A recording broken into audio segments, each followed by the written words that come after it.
بسم الله الرحمن الرحيم يسبح لله ما في السماوات وما في الأرض الملك القدوس العزيز الحكيم هو الذي بعث في الأميين رسولا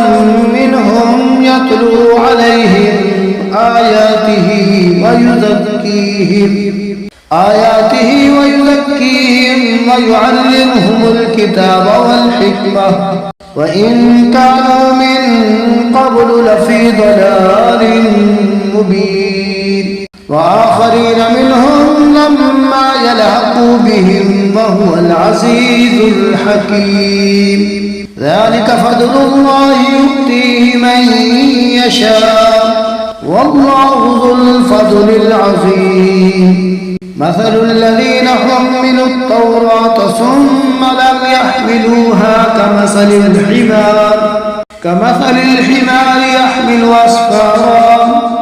بئس مثل القوم الذين كذبوا بآيات الله والله لا يهدي القوم الظالمين قل يا أيها الذين هادوا إن زعمتم أنكم أولياء لله من دون الناس فتمنوا الموت إن كنتم صادقين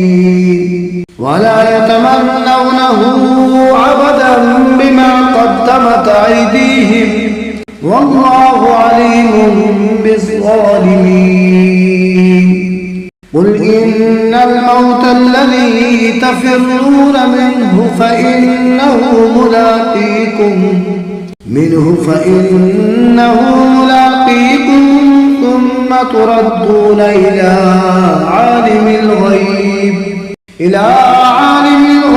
والشهادة فينبئكم بما كنتم تعملون يا أيها الذين آمنوا إذا نودي للصلاة من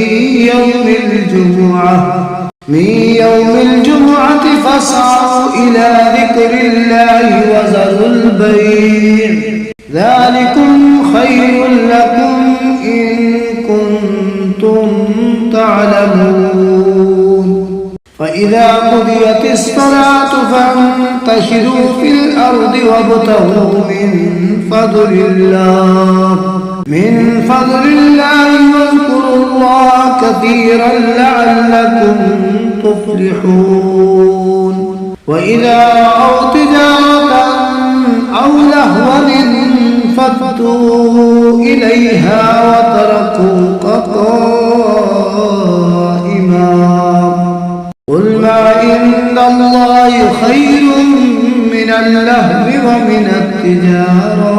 والله خير الرازقين